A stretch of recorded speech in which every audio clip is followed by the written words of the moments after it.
kosakata yang Allah pakai di sini itu menggunakan wazan ism tafdil.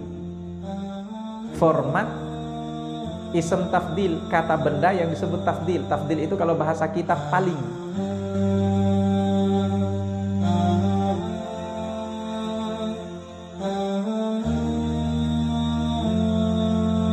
Bismillahirrahmanirrahim. Assalamualaikum warahmatullahi wabarakatuh.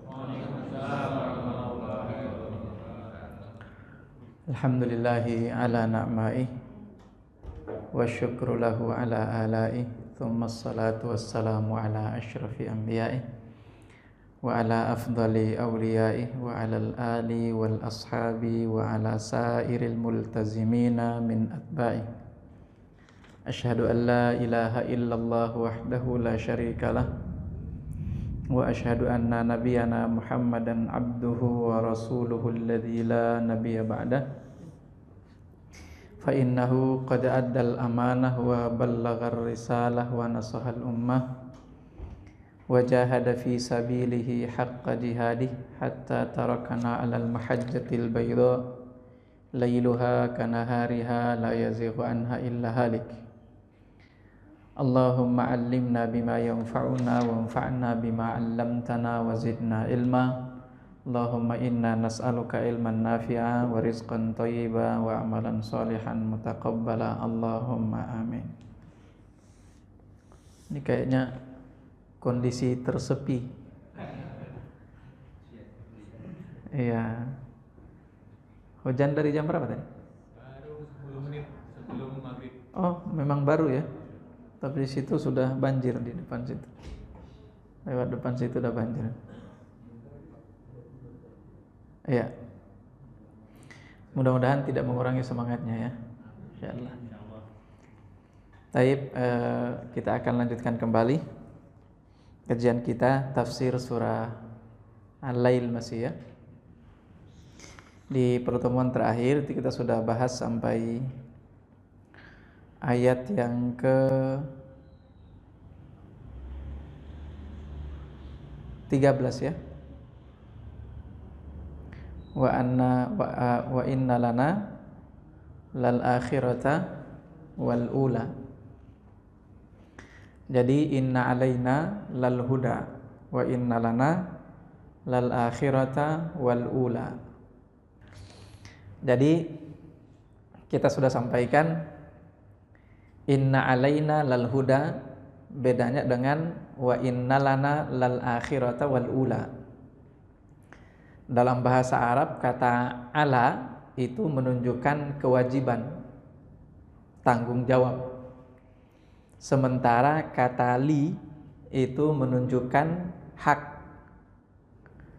Jadi kalau di ayat ke-12 Allah katakan inna alaina, itu artinya sesungguhnya tanggung jawab kami, kewajiban kami. Sementara di ayat ke-13 wa inna lana, itu artinya sesungguhnya hak kami, kepemilikan kami, kepunyaan kami. Itu lana. Nah, selanjutnya tanggung jawab dan kewajiban Allah itu apa? Al-huda. Al-huda artinya petunjuk. Kita sudah jelaskan ada 3 macam al-huda yang menjadi tanggung jawab Allah menurut ayat ini. Huda yang pertama, petunjuk yang pertama itu yang disebut sebagai fitrah, yaitu petunjuk yang sering kita kenal dengan istilah hati nurani manusia yang masih suci. Dan hati nurani manusia itu tidak akan pernah bisa hilang sampai kapanpun. Kita sudah kasih contoh, bahkan manusia sesombong dan secongkak serta sekufur Fir'aun sekalipun, fitrahnya ini masih tetap enggak hilang, masih tetap ada fitrahnya. Kita tahu bahwa fitrahnya itu tetap enggak hilang, itu muncul atau bukan muncul ya, kelihatan saat dia sudah dalam kondisi sakratul maut. Ketika dalam kondisi sakratul maut, tenggelam di lautan merah, sebentar lagi nyawanya akan dicabut. Dia kemudian mengatakan, amantu bi Rabbi Musa wa Harun. Aku beriman, aku percaya terhadap Tuhan Nabi Musa dan Harun. Ini fitrah. Itu fitrah. Jadi tidak akan hilang sampai kapanpun. Makanya sangat tidak bisa diterima kalau sampai ada orang yang saat ini mengatakan bahwa tidak mengakui adanya Tuhan, itu benar-benar mendustai nuraninya sendiri. Nggak akan bisa. Siapa yang bisa menandingi kufurnya Firaun? Itu nggak ada. Tapi bahkan sekufur Firaun sekalipun, fitrahnya masih tetap ada. Nah ini pertama ya. Jadi fitrah manusia menunjukkan tentang adanya Tuhan, pengakuan mereka terhadap adanya Tuhan, pengakuan mereka atau bisanya mereka membedakan mana yang hak dan mana yang batil. Itu disebut fitrah. Dan ini sudah ditunaikan oleh Allah, diberikan oleh Allah kepada setiap anak manusia. Kata Nabi, ma min mauludin illa wa huwa yuladu alal fitrah. Tidak ada satupun anak manusia kecuali dia terlahir dalam kondisi fitrah. Sudah dikasih fitrah oleh Allah. Lalu al-huda atau petunjuk berikutnya yang menjadi tanggung jawab Allah terhadap kita manusia ini adalah ketika Allah mengutus para rasulnya dengan membawa kitab-kitabnya masing-masing. Itu petunjuk. Sehingga tidak ada satupun anak manusia yang tidak tersentuh oleh petunjuk itu. Semuanya kena. Nah, bahkan sampai hari ini, apalagi kalau sudah zaman media sosial ini ya. Ini kan media sosial sampai pelosok-pelosok udah masuk, Pak. Kira-kira pertanyaannya, masih ada nggak orang yang tidak tersentuh oleh dakwah? Di Indonesia ini sudah sangat sedikit, Pak. Masih ada mungkin ya, tapi itu sudah sangat sedikit. Tinggal mereka yang mungkin memang benar-benar di pedalaman sekali. Jadi tower BTS itu nggak nyampe ke sana. Ya, tapi sebetulnya rata-rata di daerah sampai seterpencil apapun itu udah nyampe. Dan kalau itu sudah sampai, artinya dakwah pun juga pasti sampai. Itu sudah pasti sampai. Nah, jadi huda atau petunjuk yang kedua adalah diutusnya Rasul dan diturunkannya oleh Allah kitab-kitab melalui Rasul-Rasul itu. Jadi semuanya mengajarkan tentang itu. Nah, hidayah ini disebut hidayatu irsyad. Hidayah itu disebut hidayatu irsyad. Lalu petunjuk yang ketiga, itulah yang kita kenal dengan istilah hidayatu taufik. Nah, untuk yang ketiga ini Allah kasih, tapi ada syarat dan ketentuan yang harus berlaku. Syarat dan ketentuannya dipenuhi, dikasih. Syarat dan ketentuannya tidak dipenuhi, yang nggak dikasih. Syarat dan ketentuannya apa? Cari, perjuangkan, sambil minta dalam doa. Kita sudah minta dalam doa kita melalui surah Al-Fatihah, ihdinas siratal mustaqim. Tapi bersungguh-sungguh juga untuk nyari itu. Allah katakan dalam firman-Nya yang lain, walladzina jahadu fina lanahdiyannahum subulana. Orang yang bersungguh-sungguh, berusaha, berupaya keras untuk mencari jalan kami, artinya mendapatkan petunjuk, lanahdiyannahum subulana, kami akan kasih petunjuk itu. Hidayah itu pasti akan kami kasih. Sebaliknya bagi orang yang enggak mau berusaha, dia cuma nunggu doang, pasif, udah ntar aja saya sholat, kalau memang itu sudah muncul dari kesadaran pribadi saya. Ntar aja pakai jilbabnya, kalau memang benar-benar udah mulai nyaman. Nah, itu sampai mati. Kata Allah Subhanahu wa taala dalam surah Al-An'am ayat 158, itu sampai mati nggak akan dikasih petunjuk oleh Allah. Itu dalam surah Al-An'am ya. Hal yanzuruna illa an ta'tiyahumul malaikatu aw ya'tiya rabbuka aw ya'tiya ba'du ayati rabbik yauma ya'ti ba'du ayati rabbika la yanfa'u nafsan imanuha lam takun amanat min qablu aw kasabat fi imaniha khaira. Di ujung ayatnya Allah katakan qul intaziru, kalau mau nunggu ya udah nunggu aja. Tapi kata Allah inna muntazirun, kami juga nunggu. Ya sudah, saling tunggu-tungguan. Itu artinya kalau Anda nunggu dikasih hidayah, nggak bakalan dikasih. Dan di awal ayatnya Allah katakan hal yanzuruna illa an ta'tiyahumul malaika. Yang mereka tunggu itu tidak lain kecuali datangnya malaikat. Malaikat siapa yang dimaksud? Israil, malakul maut. Jadi jangan ditunggu hidayah yang ketiga itu. Karena hidayah yang ketiga itu akan didapatkan kalau dicari, diperjuangkan. Nah, terus pertanyaannya, ini kan kalau kita yang duduk di sini sudah dapat hidayah ini. Hidayatul taufik itu insya Allah sudah ada. Jadi makna yang kita minta melalui surah Al-Fatihah ihdinas siratal mustaqim itu tinggal minta tambahannya aja. Tinggal minta tambahannya karena masing-masing orang itu memiliki tingkat hidayah yang berbeda-beda. Ada yang hidayahnya sudah terang sekali, itu amal solehnya pasti lebih kuat. Dosanya pasti lebih minim. Tapi ada yang hidayahnya, cahaya hidayahnya itu mungkin masih agak redup-redup, tapi sudah ada. Itu maksiatnya masih jalan itu mungkin. STMJ, sholat terus, maksiat juga jalan, misalnya gitu ya. Itu tergantung cahaya hidayah yang dimiliki setiap orang. Sekarang pertanyaannya, bagaimana dengan mereka yang sampai hari ini belum pernah nongol ke masjid, boro-boro menunaikan kewajiban? Itu gimana dengan mereka? Nah, itu adalah kewajiban kita untuk mengingatkan mereka. Kewajiban kita semuanya untuk mengingatkan mereka. Ini kayak yang hadir di sini kan bukan profesinya ceramah kayak saya kan? Iya, kalau profesinya ceramah kayak saya berarti kan di masjid-masjid yang diceramahin siapa? Yang diceramahin ya orang yang udah sholat. Iya kan? Selanjutnya untuk mereka, ya kita-kita ini. Meskipun bukan juga berarti ustadz yang sudah ceramah di masjid nggak penting lagi mereka untuk mendakwahi orang-orang yang belum sholat, penting juga. Cuman kan bagi-bagi tugas lah. Begitu kan? Iya, bagi-bagi tugas. Nah, itu yang dimaksud dengan al-hidayah yang ketiga ya, yaitu hidayatul taufik. Nah, selanjutnya Allah menjelaskan di ayat ke-13 wa innalana lal akhirata wal ula. Akhirat itu milik kami, al-ula juga milik kami. Nah, makanya di dalam surah Al-Fatihah itu dikatakan maliki yaumiddin. Maliki yaumiddin. Apa artinya maliki yaumiddin? Yang memiliki atau penguasa, pemilik dari yaumiddin, hari pembalasan, hari akhirat.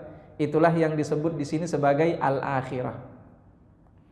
Nah, di dalam ayat yang lain juga kita temukan bahwa selain akhirat, dunia ini semuanya juga adalah kepemilikan Allah Subhanahu wa ta'ala. Makanya Allah itu salah satu di antara namanya disebut sebagai Al-Malik. Al-Malik itu apa? Al-Malik itu pemilik. Al-Malik juga bisa disebut sebagai raja. Dan itu sudah kita jelaskan melalui surah An-Nas kalau masih ingat.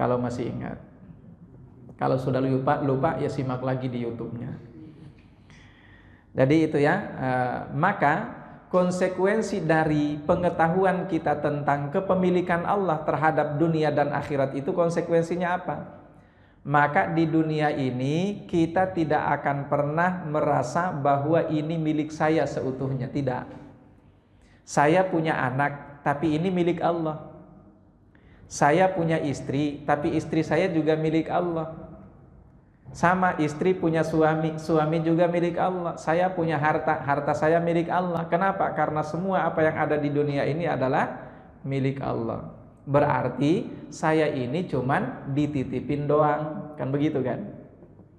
Kalau saya ini cuman dititipin saja, berarti apa yang harus saya lakukan? Yang harus saya lakukan sesuai dengan apa yang dikehendaki oleh Allah Subhanahu wa ta'ala. Tapi insya Allah, Allah itu tidak pernah juga kemudian ketika kita ngaku-ngaku, oh ini rumah saya, oh ini duit saya, itu enggak kemudian Allah mengatakan enak aja duit kamu, itu duit saya semuanya. Enggak pernah kan?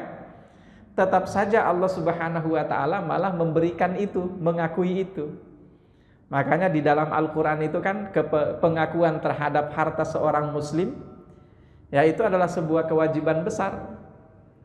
Nah, jadi kepemilikan kita itu malah difasilitasi oleh Allah. Difasilitasi oleh Allah bahwa ketika kita mengatakan ini rumah saya, ini mobil saya, ini duit saya, itu benar-benar diakui adanya di dalam syariat kita, syariat Islam ini. Padahal sekali lagi kalau misalnya Allah ingin katakan enak aja kamu ngomong-ngomong kayak gitu, ngaku-ngaku, emang dari mana, siapa yang ngasih, begitu kan? tapi Allah sekali lagi mengakui tentang kepemilikan itu. Nah, maka apa yang harus kita lakukan? Gunakan itu sesuai dengan keinginan Allah Subhanahu wa taala. Lalu bagaimana dengan di akhirat kelak? Nah, di akhirat kelak karena raja dari segala raja itu adalah Allah, yang memiliki semuanya di sana itu adalah Allah. Jadi nggak bakalan pernah kita bisa dapat hidup enak di sana kalau nggak dikasih sama Allah. Nggak akan pernah kita selamat di sana dari siksa neraka kalau tidak dibebaskan kita oleh Allah Subhanahu wa taala. Itu di akhirat kelak. Tapi kita harus sadar tentang hal ini. Nah, hadirin Bapak Ibu yang dirahmati Allah, selanjutnya ayat yang ke-14. Fa'anzartukum naran taladzza. Maka anzartukum. Ini dari kata anzara yunziru, artinya mengingatkan. Bentuk kata kerja lampaunya adalah anzara. Sementara kata kerja yang sedang berlangsung atau akan datang itu bentuknya yunziru. Nah, sekarang perhatikan ayat ini. Allah menggunakan kata anzara atau yunziru. Anzara di sini ya, berarti bentuk lampau. Apa makna dari bentuk lampau itu? Salah satu di antara faidatu isti'malil madhi, penggunaan fi'il madhi, salah satu di antara hikmahnya adalah menunjukkan sesuatu yang sudah tidak diragukan lagi, atau itu sudah dilaksanakan. Itu kalau fi'il madhi. Nah, sekarang pertanyaannya, di sini dikatakan oleh Allah, anzartukum, aku telah mengingatkan kalian. Fa'anzartukum, aku telah mengingatkan kalian. Pertanyaannya, semua manusia sudah diingatin atau belum? Sudah. Dari sejak zaman siapa? Nabi Adam alaihi salam itu peringatan-peringatan sudah ada. Sampai hari akhirat nanti peringatan-peringatan itu nggak akan pernah hilang. Nah, karena sudah ada semuanya, maka Allah menggunakan fi'il madhi, kata kerja lampau, anzartukum. Nah, apa yang saya ingatkan? Naron taladzza. Nar, api. Yang taladzza itu artinya berkobar-kobar. Itu makna dari kata taladzza. Kalau bahasa Betawinya apa itu? Berkobar-kobar. Emang berkobar ya? Kalau bahasa Jawanya? Kobar-kobar juga, sama aja ya. Aku telah ingatkan kepada kalian tentang naran taladzza, api yang berkobar-kobar. Nah, sekarang pertanyaannya, api yang berkobar-kobar itu untuk siapa? Nah, di ayat yang berikutnya dijelaskan. La yaslaha illal ashqa. Ini perhatikan format penggunaan susunan kalimat atau penyusunan kata oleh Allah di dalam ayat ini. La yaslaha illa al ashqa. Ini disebut sebagai kalimatun manfiyah namanya. Manfiyah itu naqis manfi namanya. Naqis manfi itu artinya kalimatnya dibikin negatif dulu. La yaslaha, tidak akan dimasuki. Itu berarti kan kalimatnya negatif. Kalau kalimatnya positif kan akan dimasuki, kan begitu kan? Akan dimasuki oleh siapa? Oleh al-ashqa. Tapi di sini tidak. Allah menggunakan dibalik formatnya menjadi kalimat negatif. Tidak akan dimasuki, baru kemudian illa, kecuali oleh al-ashqa. Apa hikmah penggunaan format seperti ini? Ya, ini sama dengan format dari kalimat tauhid la ilaha illallah. Itu artinya ada penekanan di sini bahwa nanti satu-satunya yang akan masuk ke sana itu adalah al-ashqa. Selain al-ashqa nggak akan masuk ke sana. Bisa dipahami kira-kira? Nah, itu makna daripada la yaslaha illal ashqa. Kalau seandainya menggunakan kalimat positif, yang akan memasuki itu adalah al-ashqa, dia akan jadi lebih umum. Jadi yang akan masuk ke sana itu lebih banyak. Tinggal kita lihat al-ashqa itu nanti ditambah ini, nanti akan seperti itu. Tapi kalau menggunakan format kalimat negatif seperti ini, artinya nggak akan ada tambahannya selain itu, cuman itu doang. Yang akan masuk itu ya selain al-ashqa nggak akan masuk ke situ. Jadi la yaslaha illa al-ashqa, tidak akan dimasuki naron taladha itu, api yang berkobar-kobar itu, illa kecuali al-ashqa. Sekarang pertanyaannya, al-ashqa itu siapa yang akan memasuki naran ini?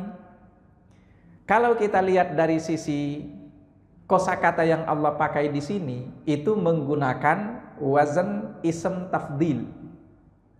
Format ism tafdil, kata benda yang disebut tafdil. Tafdil itu kalau bahasa kita paling. Kalau bukan paling, lebih.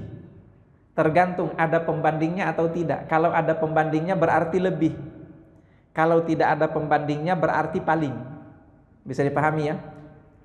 Ketika Allah misalnya menggunakan untuk dirinya kata akbar, Allahu Akbar, itu formatnya sama dengan ini, ashqa. Disebut ism tafdil. Pertanyaannya, Allahu Akbar di situ ada pembanding atau tidak?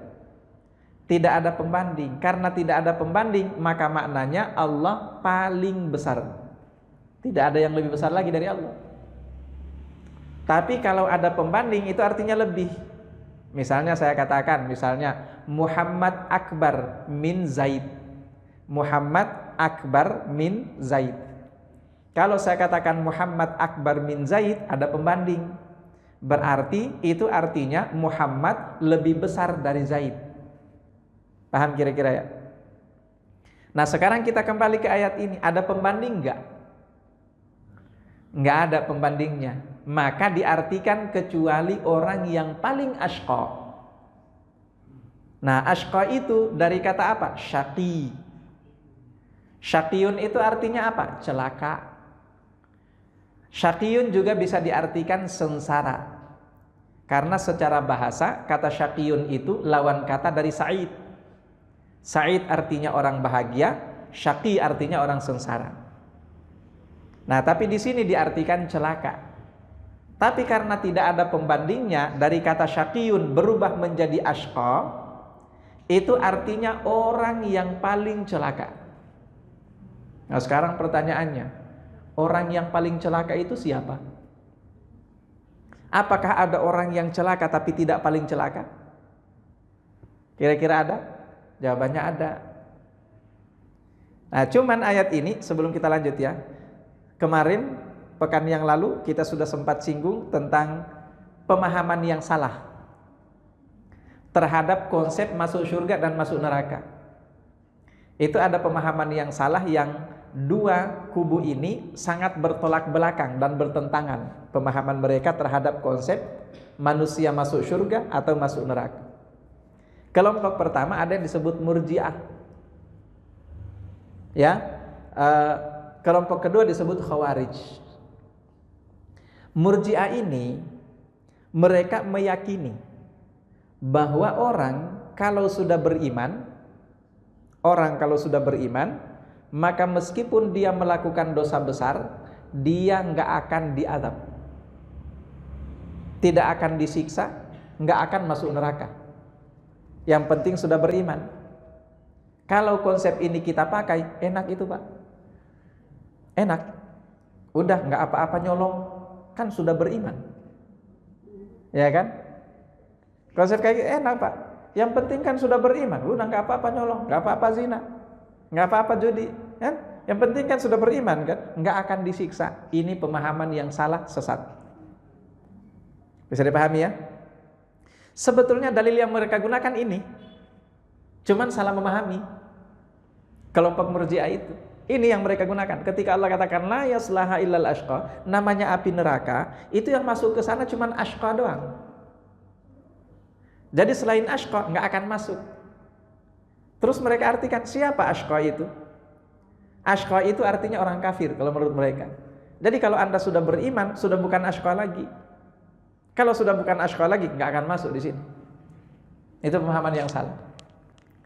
Pemahaman yang kedua itu adalah khawarij. Apa kata mereka? Meskipun orang itu sudah beriman, kalau dia melakukan satu dosa besar, dia sudah pasti masuk neraka, kekal di dalam neraka. Ini ekstrim ini. Kalau begini modelnya, nggak akan ada lagi orang beriman. Udah mendingan kafir aja sekalian. Orang kita beriman juga sama aja. Ngelakuin dosa sedikit kita kekal di neraka, ngapain juga? Apa fungsinya saya beriman? Nah, Ahlus Sunnah wal Jamaah itu pemahamannya yang tengah-tengah. Karena mereka itu disebut sebagai ummatan wasata, umat yang tengah-tengah. Bagaimana pemahaman mereka? Nah, al-ashqa di sini yang dimaksud adalah orang yang layak masuk neraka. Itu ashqa namanya. Karena ada orang yang syaqiyun, disebut sebagai celaka, tapi boleh jadi celakanya itu mungkin karena dia paling rendah derajatnya nanti di surga. Maka ketika Allah katakan di sini la yaslaha illal ashqa, itu artinya semua orang yang nanti di hari kiamat sampai tersentuh oleh api ini, itulah mereka yang disebut ashqa itu. Bisa dipahami? Apakah orang beriman ada yang masuk dalam kategori ini? Kira-kira? Menurut pemahaman Ahlus Sunnah wal Jamaah, orang beriman ada. Dari mana itu dipahami? Banyak hadis Nabi tentang itu.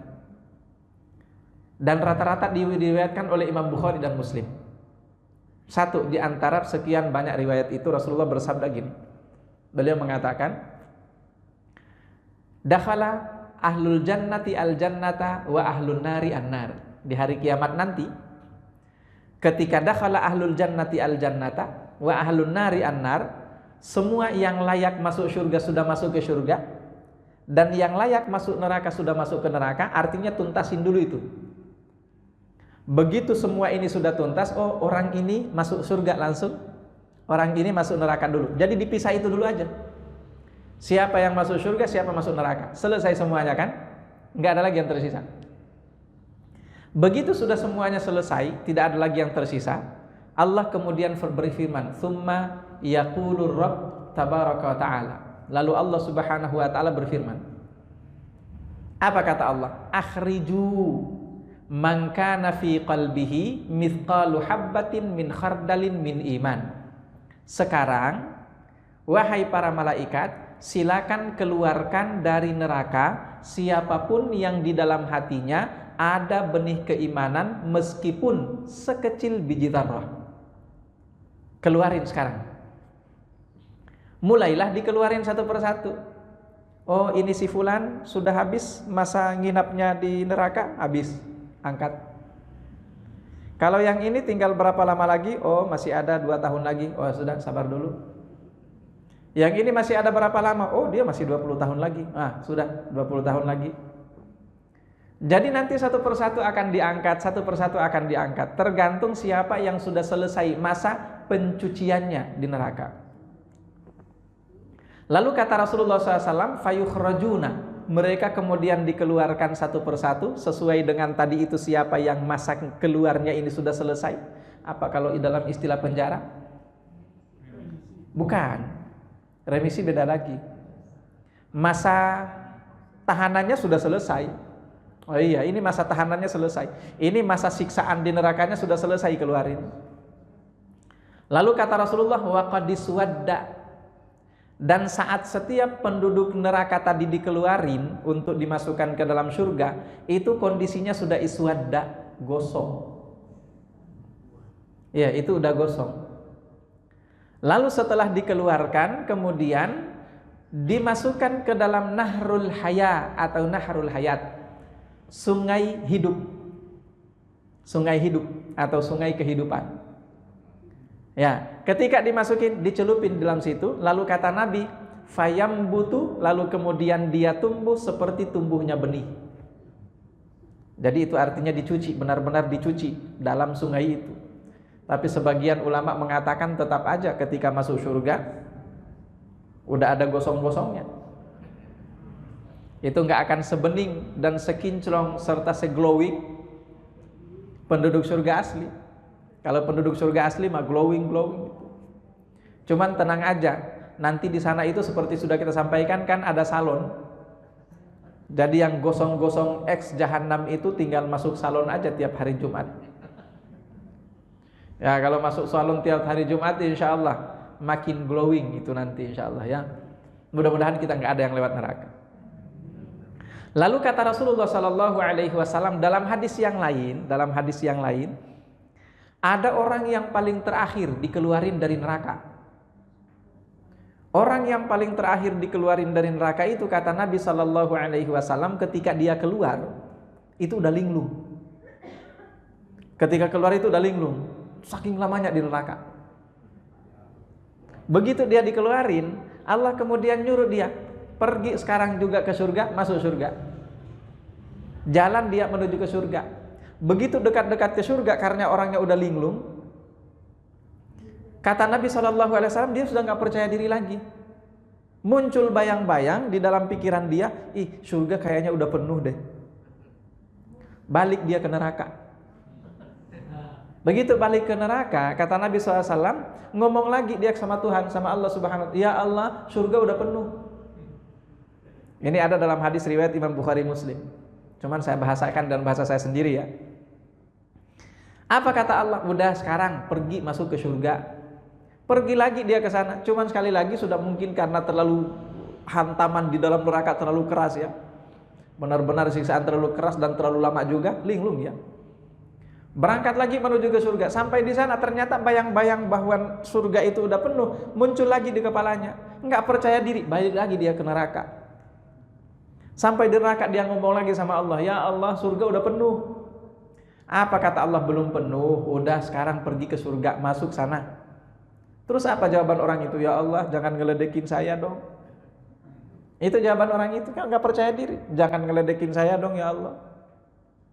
Ketika Nabi mengucapkan kalimat ini yang disampaikan oleh penduduk neraka paling akhir dikeluarkan dari neraka itu, yang akan jadi penduduk surga maksudnya ya, paling terakhir dikeluarin. Ketika mengucapkan kalimat ini, Nabi Shallallahu Alaihi Wasallam lantas tertawa sampai giginya kelihatan dan bahunya berguncang-guncang karena merasa lucu dengan kalimat nanti yang akan disampaikan oleh ahli surga, tapi paling lama, paling terakhir dikeluarin dari neraka itu. Lalu kemudian setelah itu dia berangkat menuju surga dan masuklah dia ke dalam surga. Itulah kata Nabi, penduduk surga yang paling rendah tingkatannya. Jadi penduduk surga yang paling rendah tingkatannya adalah mereka yang dicuci dulu di neraka. Sebetulnya bukan dicuci ya, dikotorin ya itu. Iya. Itu yang paling rendah. Nah, hadis-hadis ini menunjukkan kepada kita tentang bahwa meskipun kita orang beriman, kalau kita ternyata lebih banyak dosanya, masuk dulu ke dalam neraka. Kalau sudah masuk ke dalam neraka, berarti kita termasuk bagian dari al-ashqa. Nah sekarang pertanyaannya tadi terkait dengan remisi. Ada remisi enggak Pak Ustadz? Ada remisi. Remisi itu ada. Disampaikan oleh Allah remisi itu dalam surah An-Nisa. Allah katakan innallaha la yaghfiru ayyushraka bihi wa yaghfiru ma duna dzalika liman yasha. Innallah, sesungguhnya Allah, la yaghfiru, tidak akan mengampuni. Apa yang tidak akan diampuni? Ayyushraka bihi, dosa syirik. Jadi di hari kiamat, dan ayat ini disepakati oleh para mufassirin, ayat ini adalah konsep ampunan untuk di akhirat nanti, bukan di dunia. Karena kalau di dunia konsep ampunannya itu pakai ayat yang lain. Apa itu ayat yang lain? Allah katakan innallaha yaghfirudz dzunuba jami'a. Sesungguhnya Allah mengampuni semua jenis dosa termasuk syirik. Itu kalau masih di dunia. Tapi kalau sudah di akhirat, maka konsep ampunannya itu adalah remisi enggak berlaku bagi orang yang dosa dan kejahatannya adalah syirik.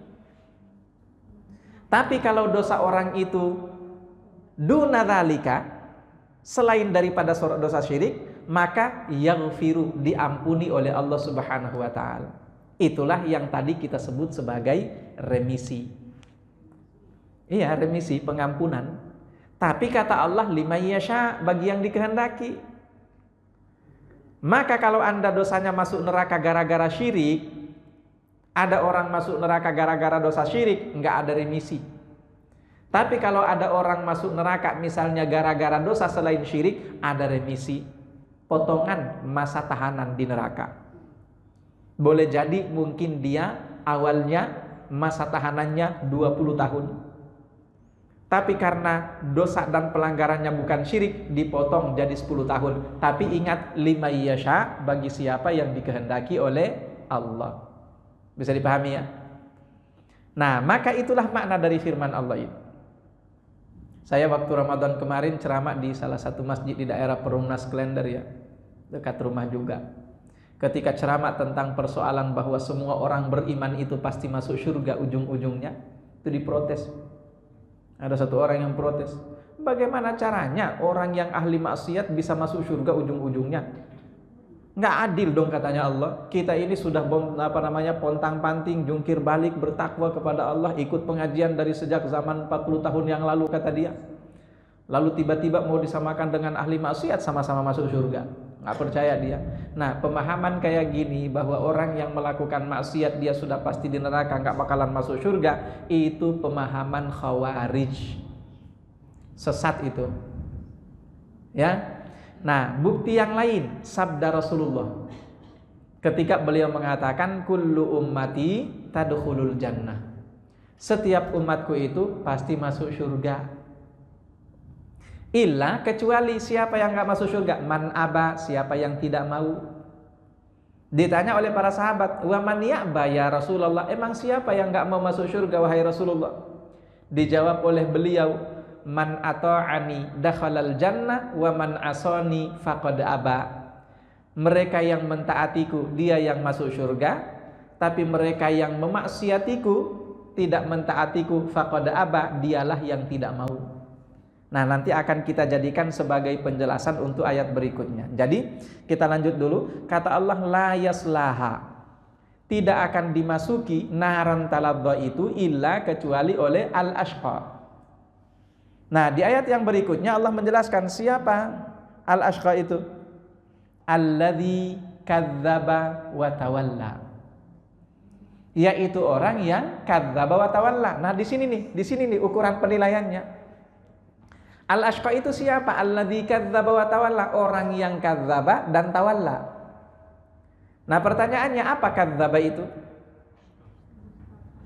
Kadzdzaba itu artinya mendustakan secara bahasa.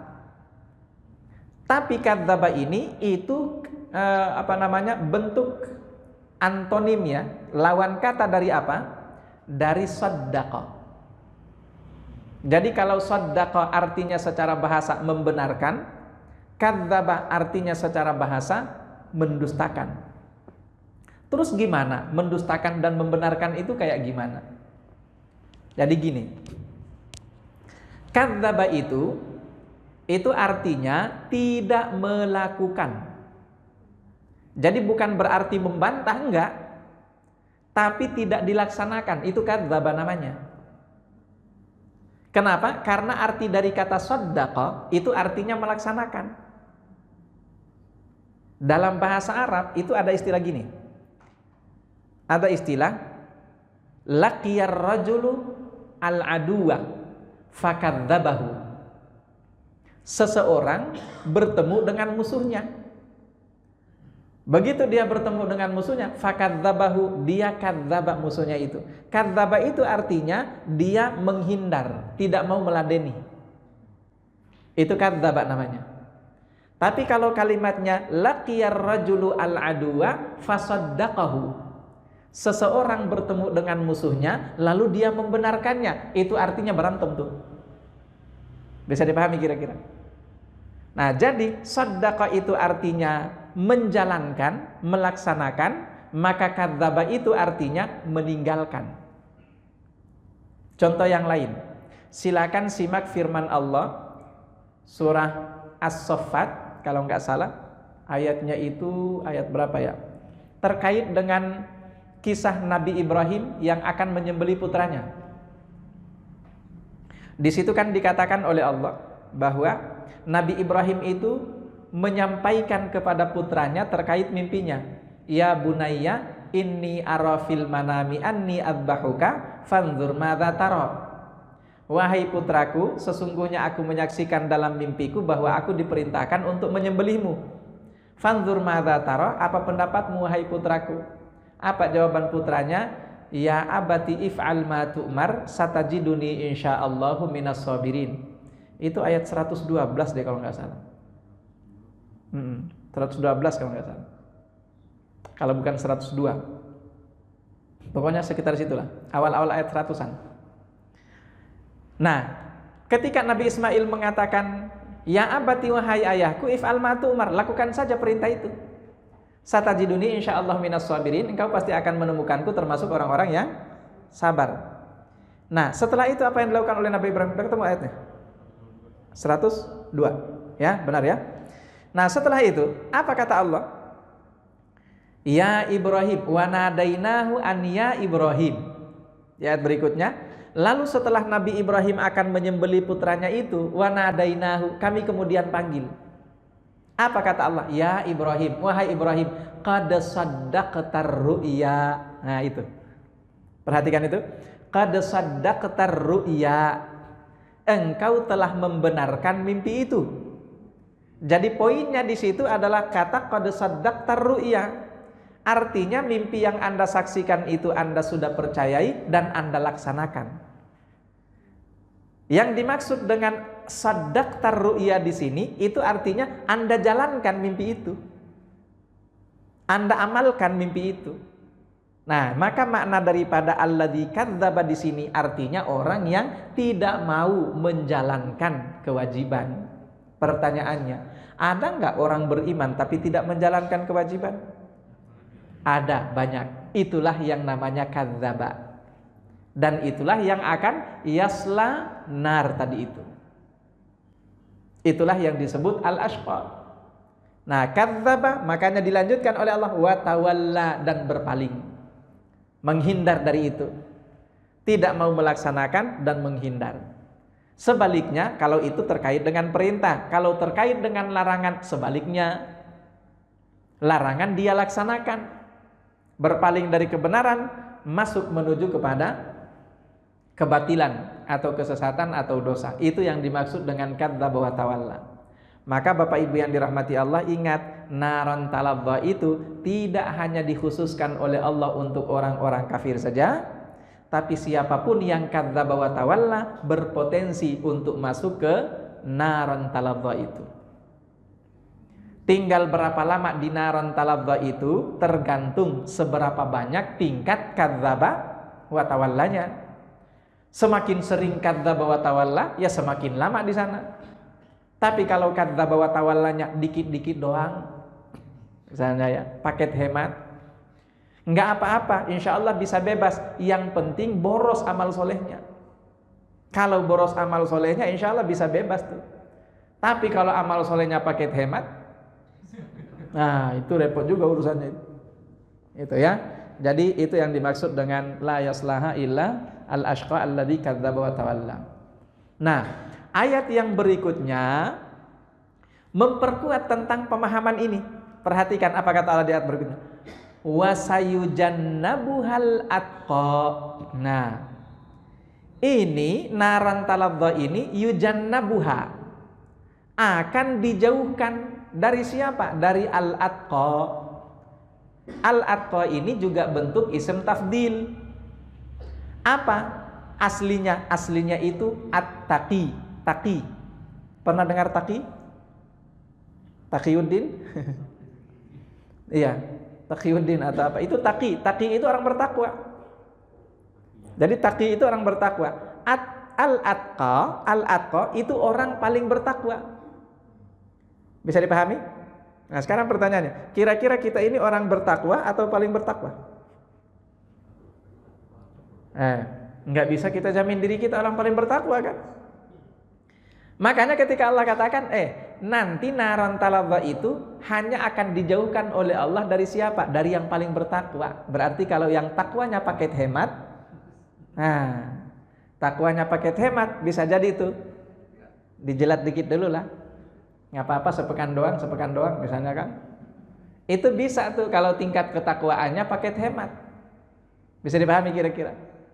Nah, jadi ya sayujannabuhal atqa itu memang yang akan dijauhkan oleh Allah itu hanya orang-orang yang atqa, paling bertakwa. Lalu ada yang mengatakan al-atqa di dalam ayat ini itu adalah Abu Bakar.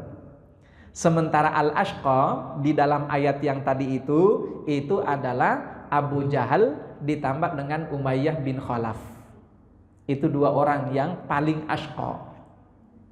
Nah, tapi itu berdasarkan sababun nuzul kalau itu ya. Cuman intinya setiap ayat itu kan berlaku hukumnya secara umum, tidak dibatasi oleh sabab nuzul dari ayat itu. Wallahu a'lam bishawab.